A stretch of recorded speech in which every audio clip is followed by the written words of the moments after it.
नमामि शमीशान निर्वाणरूपं विभुं व्यापकं ब्रह्मवेदस्वरूपं निजं निर्गुणं निर्विकल्पं निरीहं चिदाकाशमाकाशवासं भजेऽहं निराकारमोङ्कारमूलं दुरीयं गिराज्ञानगोतीतमीशं गिरीशं करालं महाकालकालं कृपालं गुणागारसंसारपारं नतोऽहं तुषाराद्रिशङ्काशगौरं गम्भीरं मनोभूतकोटिप्रभाश्रीशरीरं स्फुरन्मौलिकल्लौनिनीचारुगङ्गा लसद्भालबालेन्दुकण्ठे भुजङ्गा चलत्कुण्डलं भ्रूसुनेत्रं विशालं प्रसन्नाननं नीलकण्ठं दयालं मृगाधीशचर्माम्बरं मुण्डमालं प्रियं शङ्करं सर्वनाथं भजामि प्रचण्डं प्रकृष्टं प्रगल्भं परेशम् अखण्डम् अजं भानुकोटिप्रकाशं त्रयः शूलनिर्मूलनं शूलपाणि भजेऽहं भवानीपतिं भावगम्यं कलातीतकल्याणकल्पान्तकारी सदा सज्जनानन्ददाता पुरारे चिदानन्दसन्दोहमोहापहारि प्रसीद प्रसीद प्रभो मन्मथारि न यावत् उमानाथपादारविन्दं भजन्ते हलोके परिवानराणां न तावत् सुखं शान्तिसन्तापनाशं प्रसीद प्रभो सर्वभूताधिवासं न जानामि योगं जपं नैव पूजा न तोऽहं सदा सर्वदा शम्भुतुभ्यं जराजन्मदुःखोऽघतातप्यमानं प्रभो पाहि आपन्नमामीश शम्भो। रुद्राष्टकमिदं प्रोक्तं विप्रेण हरितोषये ये पठन्ति नरा भक्त्या तेषां शम्भु प्रसीदते। श्रीसूर्याष्टकम्। साम्ब उवाच आदिदेव नमस्तुभ्यं प्रसीद मम भास्कर दिवाकर नमस्तुभ्यं प्रभाकर नमोऽस्तुते सप्ताश्वरथमारूढं प्रचण्डं कश्यपात्मजं श्वेतपद्मधरं देवं तं सूर्यं प्रणमाम्यहं लोहितं रथमारूढं सर्वलोकपितामहं महापापहरं देवं तं सूर्यं प्रणमाम्यहं त्रैगुण्यं च महासूरं ब्रह्मं विष्णुमहेश्वरं महापापहरं देवं तं सूर्यं प्रणमाम्यहं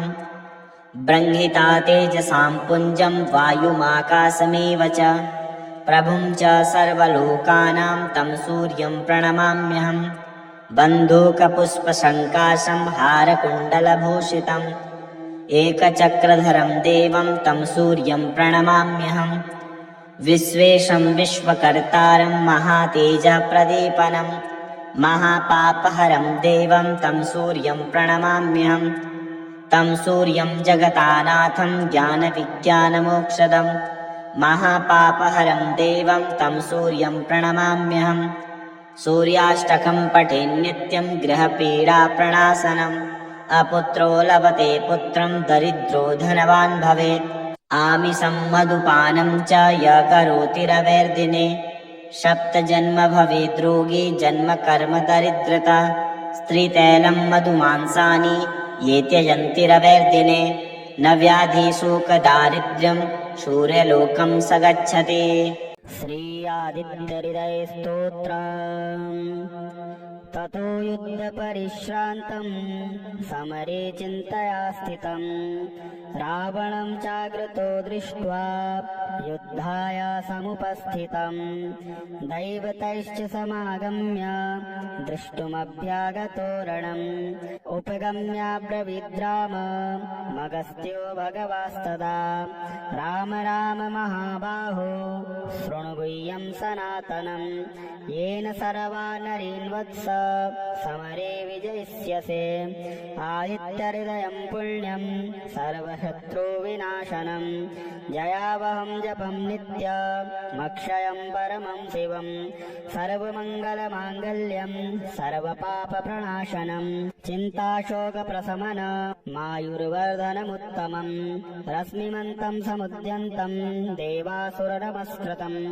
पूजयस्व विवस्वन्तं भास्करं भुवनेश्वरं सर्वदेवात्मको रोष तेजस्वी रश्मिभावना एष देवासुरगणान् लोकान् पाति गविस्तिभिः एष ब्रह्मा च विष्णुश्च शिवः स्कन्दः प्रजापतिः महेन्द्रो धनदः कालो यमः सोमो पाम्पतिः पितरो वसवः साध्या अश्विनौ मरुतो मनुः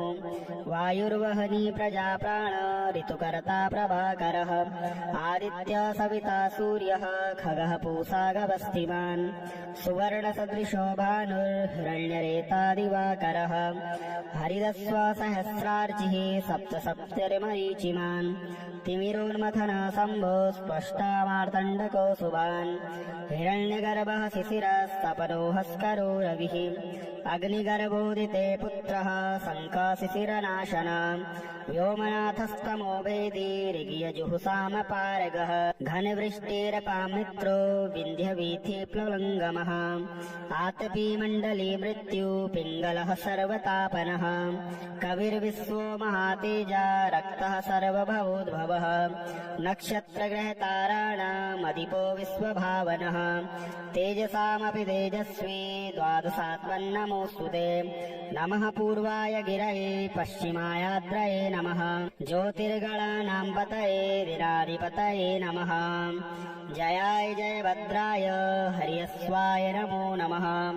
नमो नमः सहस्रांशो आदित्याय नमो नमः नम उग्राय वीराय सारंगाय नमो नमः नमः पद्मप्रबोधाय प्रचण्डाय नमोऽस्तु ते ब्रह्मेशानाच्युतेशाय सूरायादित्यवर्चसे भास्वते सर्वभक्षाय रौद्राय वपुषे नमः तमुग्नाय हिमग्नाय शत्रुघ्नायामितात्मने कृतघ्नघ्नाय देवाय ज्योतिषां पतये नमः तप्तजामीकराभाय हरये विश्वकर्मणे नमस्तमोभिनिघ्नाय रुचये लोकसाक्षिणे नासत्ते स वैभूतं त्वमेव सृजति प्रभुः पायत्ते स तपत्ते स वर्षत्ते स गवस्तिभिः एष सुप्तेषु जागर्ति भूतेषु परिनिष्ठितः एष चैवाग्निहोत्रं च फलं चैवाग्निहोत्रिणां देवाश्च कृतवश्चैव क्रतूनां फलमेव च यानि कृत्यानि लोकेषु सर्वेषु परमप्रभु एनमापत्सु कृच्छेषु कान्तारेषु भयेषु च कीर्तयन् पुरुषः कश्चिन्नावसीदति राघव पूज्यस्वेनमेकाग्रो देवदेवं जगत्पतिम् एतत् त्रिगुणितं जपत्वा युद्धेषु विजयिष्यसि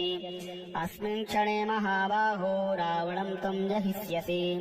एवमुक्त्वा ततोऽगस्त्यो जगाम स यथागतम् एतच्छ्रुत्वा महातेजा नष्टशोको भवत्तदा धारयामास सुप्रीतो राघवः प्रयतात्मवान् आदित्यं प्रेक्ष्य जपत्वेदं परं हर्षमवाप्तवान् तिराचम्य शुचिर्भूत्वा धनुरादाय वीर्यवान् रावणं प्रेक्ष्य हृष्टात्मा जयार्थं समुपागतम् सर्वयत्नेन महता व्रतस्तस्य वदेऽभवत् अथ रविरवद निरीक्ष्य रामम् मुदितमनाः परमं प्रशिष्यमाणः निशिचरपति संशयं विदित्वा सुरगणमध्यगतो वचस्त्वरेति नमामि शमीशान निर्वाणरूपम् विभुं व्यापकं ब्रह्मवेदस्वरूपं निजं निर्गुणं निर्विकल्पं निरीहं चिदाकाशमाकाशवासं भजेऽहं निराकारमोङ्कारमूलं दुरीयं गिराज्ञानगोतीतमीशं गिरीशं करालं महाकालकालं कृपालं गुणागारसंसारपारं नतोऽहं तुषाराद्रिशङ्काशगौरं गम्भीरं मनोभूतकोटिप्रभाश्रीशरीरं स्फुरन्मौलिकल्लौनिनीचारुगङ्गा लसद्भालबालेन्दुकण्ठे भुजङ्गा चलत्कुण्डलं भ्रूसुनेत्रं विशालं प्रसन्नाननं नीलकण्ठं दयालं मृगाधीशचर्माम्बरं मुण्डमालं प्रियं शङ्करं सर्वनाथं भजामि प्रचण्डं प्रकृष्टं प्रगल्भं परेशम् अखण्डम् अजं भानुकोटिप्रकाशं त्रयः शूलनिर्मूलनं शूलपाणि भजेऽहं भवानीपतिं भावगम्यं कलातीतकल्याणकल्पान्तकारी सदा सज्जनानन्ददाता पुरारे चिदानन्दसन्दोहमोहापहारि प्रसीद प्रसीद प्रभो मन्मथारि न यावत् उमानाथपादारविन्दं भजन्ते हलोके परिवानराणां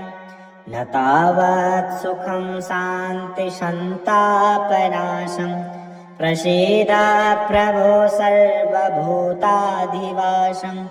न जानामि योगं जपं नैव पूजा न तोऽहं सदा सर्वदा शम्भुतुभ्यं जराजन्मदुःखोऽघतातप्यमानं प्रभो पाहि आपन्नमामीश शम्भो। रुद्राष्टकमिदं प्रोक्तं विप्रेण हरितोषये ये पठन्ति नरा भक्त्या तेषां शम्भु प्रसीदते। श्रीसूर्याष्टकम्। साम्ब उवाच आदिदेव नमस्तुभ्यं प्रसीद मम भास्कर दिवाकर नमस्तुभ्यं प्रभाकर नमोऽस्तुते सप्ताश्वरथमारूढं प्रचण्डं कश्यपात्मजं श्वेतपद्मधरं देवं तं सूर्यं प्रणमाम्यहं लोहितं रथमारूढं सर्वलोकपितामहं महापापहरं देवं तं सूर्यं प्रणमाम्यहं त्रैगुण्यं च महासूरं ब्रह्मं विष्णुमहेश्वरं महापापहरं देवं तं सूर्यं प्रणमाम्यहं ब्रह्मिता तेजसां पुञ्जं वायुमाकाशमेव च प्रभुं च सर्वलोकानां तं सूर्यं प्रणमाम्यहं बन्धूकपुष्पसङ्काशं हारकुण्डलभूषितम् एकचक्रधरं देवं तं सूर्यं प्रणमाम्यहं विश्वेशं विश्वकर्तारं महातेजप्रदीपनं महापापहरं देवं तं सूर्यं प्रणमाम्यहं तं सूर्यं जगतानाथं ज्ञानविज्ञानमोक्षदं महापापहरं देवं तं सूर्यं प्रणमाम्यहं सूर्याष्टकं पठेन्नित्यं गृहपीडाप्रणाशनम् अपुत्रो लभते पुत्रं दरिद्रो धनवान् भवेत् आमिषं मधुपानं च य करोति रवेर्दिने सप्तजन्म भवेद् रोगी जन्म कर्म दरिद्रता स्त्रीतैलं मधुमांसानि ये त्यजन्ति रवेर्दिने न व्याधिशोकदारिद्र्यं सूर्यलोकं स गच्छति। श्री आदित्यहृदयस्तोत्रम्। ततो युद्धपरिश्रान्तं समरे चिन्तया स्थितं रावणं चाग्रतो दृष्ट्वा युद्धाय समुपस्थितं दैवतैश्च समागम्य द्रष्टुमभ्यागतो रणम् उपगम्याब्रवीद्राम मगस्त्यो भगवास्तदा राम राम महाबाहो शृणु गुह्यं सनातनं येन सर्वा नरीन् वत्स समरे विजयिष्यसे आदित्यहृदयं पुण्यं सर्वशत्रुविनाशनं जयावहं जपं नित्यमक्षयं परमं शिवं सर्वमङ्गलमाङ्गल्यं सर्वपापप्रणाशनं चिन्ताशोकप्रशमन मायुर्वर्धनमुत्तमं रश्मिमन्तं समुद्यन्तं देवासुरनमस्कृतं पूजयस्व विवस्वन्तं भास्करं भुवनेश्वरं सर्वदेवात्मको रोष तेजस्वी रश्मिभावना एष देवासुरगणान् लोकान् पाति गविस्तिभिः एष ब्रह्मा च विष्णुश्च शिवः स्कन्दः प्रजापतिः महेन्द्रो धनदः कालो यमः सोमो पाम्पतिः पितरो वसवः साध्य अश्विनो मरुतो मनुः वायुर्वहनी प्रजाप्राण ऋतुकर्ता प्रभाकरः आदित्य सविता सूर्यः खगः पूषा गवस्तिमान् सुवर्णसदृशो भानुर्हिरण्यरेता दिवाकरः हरिदस्व सहस्रार्चिः सप्त सप्तरिमरीचिमान् तिमिरोन्मथन शम्भो स्पष्टामार्तण्डको शुभान् हिरण्यगर्भः शिशिरस्तपनो हस्करो रविः अग्निगर्भोदिते पुत्रः शङ्खशिशिरनाशना व्योमनाथस्तमो भेदी ऋगियजुहुसामपारगः घनवृष्टिरपामित्रो विन्ध्यवीथिप्लवङ्गमः आतपी मण्डली मृत्यु पिङ्गलः सर्वतापनः कविर्विश्वो महातेजा रक्तः सर्वभवोद्भवः नक्षत्रग्रहताराणामधिपो विश्वभावनः तेजसामपि तेजस्वी द्वादशात्मन्नमोऽस्तु ते नमः पूर्वाय गिरये पश्चिमायाद्रये नमः ज्योतिर्गणानां पतये दिनाधिपतये नमः जयाय जयभद्राय हर्यस्वाय नमो नमः नमो नमः सहस्रांशो आदित्याय नमो नमः नम उग्राय वीराय सारंगाय नमो नमः नमः पद्मप्रबोधाय प्रचण्डाय नमोऽस्तु ते ब्रह्मेशानाच्युतेशाय सूरायादित्यवर्चसे भास्वते सर्वभक्षाय रौद्राय वपुषे नमः तमुग्नाय हिमग्नाय शत्रुघ्नायामितात्मने कृतघ्नघ्नाय देवाय ज्योतिषां पतये नमः तप्तजामीकराभाय हरये विश्वकर्मणे नमस्तमोभिनिघ्नाय रुचये लोकसाक्षिणे नासत्ते स वैभूतं त्वमेव सृजति प्रभुः पायत्ते स तपत्ते स वर्षत्ते स गवस्तिभिः एष सुप्तेषु जागर्ति भूतेषु परिनिष्ठितः एष चैवाग्निहोत्रं च फलं चैवाग्निहोत्रिणां देवाश्च कृतवश्चैव क्रतूनां फलमेव च यानि कृत्यानि लोकेषु सर्वेषु परमप्रभु एनमापत्सु कृच्छेषु कान्तारेषु भयेषु च कीर्तयन् पुरुषः कश्चिन्नावसीदति राघव पूज्यस्वेनमेकाग्रो देवदेवं जगत्पतिम् एतत् त्रिगुणितं जपत्वा युद्धेषु विजयिष्यसि अस्मिन् क्षणे महाबाहो रावणं त्वं जहिष्यसि एवमुक्त्वा ततोऽगस्त्यो जगाम स यथागतम् एतच्छ्रुत्वा महातेजा नष्टशोको भवत्तदा धारयामास सुप्रीतो राघवः प्रयतात्मवान् आदित्यं प्रेक्ष्य जपत्वेदं परं हर्षमवाप्तवान् तिराचम्य शुचिर्भूत्वा धनुरादाय वीर्यवान् रावणं प्रेक्ष्य हृष्टात्मा जयार्थं समुपागतम् सर्वयत्नेन महता व्रतस्तस्य वदेऽभवत् अथ रविरवद निरीक्ष्य रामम् मुदितमनाः परमं प्रहिष्यमाणः निशिचरपति संशयं विदित्वा सुरगणमध्ये गतो वचस्त्वरेति नमामि शमीशाननिर्वाणरूपम् विभुं व्यापकं ब्रह्मवेदस्वरूपं निजं निर्गुणं निर्विकल्पं निरीहं चिदाकाशमाकाशवासं भजेऽहं निराकारमोङ्कारमूलं दुरीयं गिराज्ञानगोतीतमीशं गिरीशं करालं महाकालकालं कृपालं गुणागारसंसारपारं नतोऽहं तुषाराद्रिशङ्काशगौरं गम्भीरं मनोभूतकोटिप्रभाश्री शरीरं स्फुरन्मौलिकल्लौनिनीचारुगङ्गा लसद्भालबालेन्दुकण्ठे भुजङ्गा चलत्कुण्डलं भ्रूसुनेत्रं विशालं प्रसन्नाननं नीलकण्ठं दयालं मृगाधीशचर्माम्बरं मुण्डमालं प्रियं शङ्करं सर्वनाथं भजामि प्रचण्डं प्रकृष्टं प्रगल्भं परेशम् अखण्डम् अजं भानुकोटिप्रकाशं त्रयः शूलनिर्मूलनं शूलपाणि भजेऽहं भवानीपतिं भावगम्यं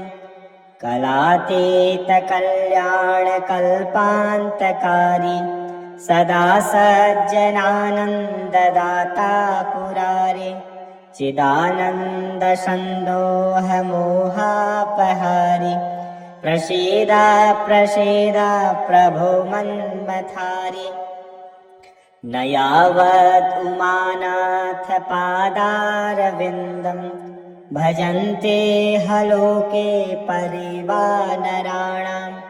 न तावत् सुखं शान्तिसन्तापनाशं प्रसीद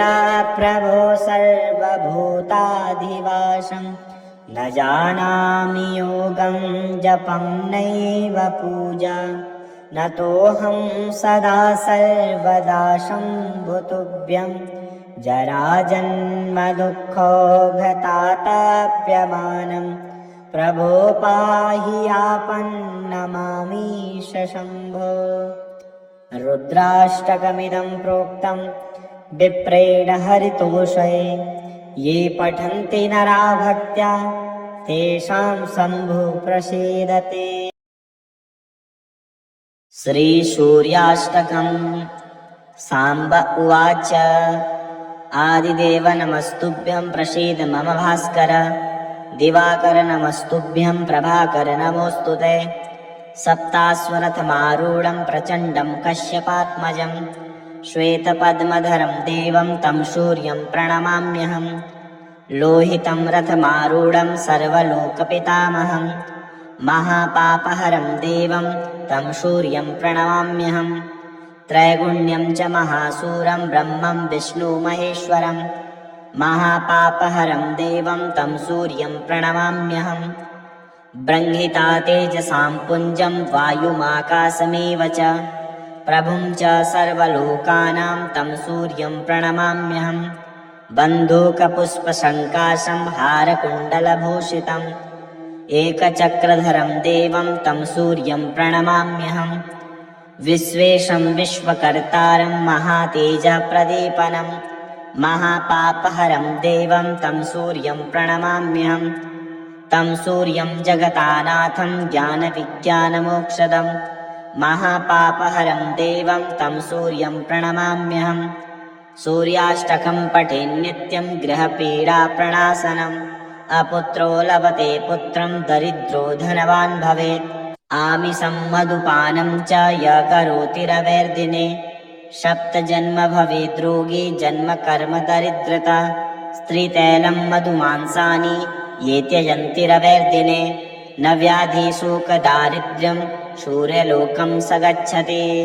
श्री आदित्यहृदयस्तोत्रम् ततो युद्धपरिश्रान्तं समरे चिन्तया स्थितं रावणं चाग्रतो दृष्ट्वा युद्धाय समुपस्थितं दैवतैश्च समागम्य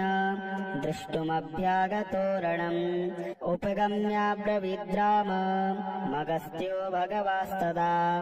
राम राम महाबाहो शृणु गुह्यं सनातनम् येन सर्वानरीन् वत्स समरे विजयिष्यसे आदित्यहृदयं पुण्यं सर्वशत्रुविनाशनं जयावहं जपं नित्यमक्षयं परमं शिवं सर्वमङ्गलमाङ्गल्यं सर्वपापप्रणाशनं चिन्ताशोकप्रशमन मायुर्वर्धनमुत्तमं रश्मिमन्तं समुद्यन्तं देवासुरनमस्कृतं पूजयस्व विवस्वन्तं भास्करं भुवनेश्वरं सर्वदेवात्मको रोष तेजस्वी रश्मिभावना एष देवासुरगणान् लोकान् पाति गविस्तिभिः एष ब्रह्मा च विष्णुश्च शिवः स्कन्दः प्रजापतिः महेन्द्रो धनदः कालो यमः सोमो पाम्पतिः पितरो वसवः साध्या अश्विनो मरुतो मनुः वायुर्वहनी प्रजाप्राण ऋतुकर्ता प्रभाकरः आदित्य सविता सूर्यः खगः पूषा गवस्तिमान् सुवर्णसदृशो भानुर्हिरण्यरेता दिवाकरः हरिदस्व सहस्रार्चिः सप्तसप्तरिमरीचिमान् तिमिरोन्मथन शम्भो स्पष्टा मार्तण्डको सुभान् हिरण्यगर्भः शिशिरस्तपनो हस्करो रविः अग्निगर्भोदिते पुत्रः शङ्खशिशिरनाशन व्योमनाथस्तमो वेदी ऋग्यजुःसामपारगः घनवृष्टिरपामित्रो विन्ध्यवीथिप्लवङ्गमः आतपी मण्डली मृत्यु पिङ्गलः सर्वतापनः कविर्विश्वो महातेजा रक्तः सर्वभवोद्भवः नक्षत्रग्रहताराणामधिपो विश्वभावनः तेजसामपि तेजस्वी द्वादशात्मन्नमोऽस्तु ते नमः पूर्वाय गिरये पश्चिमायाद्रये नमः ज्योतिर्गणानां पतये विराधिपतये नमः जयाय जयभद्राय हर्यस्वाय नमो नमः नमो नमः सहस्रांशो आदित्याय नमो नमः नम उग्राय वीराय सारंगाय नमो नमः नमः पद्मप्रबोधाय प्रचण्डाय नमोऽस्तु ते ब्रह्मेशानाच्युतेशाय सूरायादित्यवर्चसे भास्वते सर्वभक्षाय रौद्राय वपुषे नमः तमुग्नाय हिमग्नाय शत्रुघ्नायामितात्मने कृतघ्नघ्नाय देवाय ज्योतिषां पतये नमः तप्तजामीकराभाय हरये विश्वकर्मणे नमस्तमोभिनिघ्नाय रुचये लोकसाक्षिणे नासत्ते स वैभूतं त्वमेव सृजति प्रभुः पायत्ते स तपत्ते स वर्षत्ते स गवस्तिभिः एष सुप्तेषु जागर्ति भूतेषु परिनिष्ठितः एष चैवाग्निहोत्रं च फलं चैवाग्निहोत्रिणां देवाश्च कृतवश्चैव क्रतूनां फलमेव च यानि कृत्यानि लोकेषु सर्वेषु परमप्रभु एनमापत्सु कृच्छेषु कान्तारेषु भयेषु च कीर्तयन् पुरुषः कश्चिन्नावसीदति राघव पूज्यस्वेनमेकाग्रो देवदेवं जगत्पतिम् एतत् त्रिगुणितं जपत्वा युद्धेषु विजयिष्यसि अस्मिन् क्षणे महाबाहो रावणं त्वं जहिष्यसि एवमुक्त्वा ततोऽगस्त्यो जगाम स यथागतम् एतच्छ्रुत्वा महातेजा नष्टशोको भवत्तदा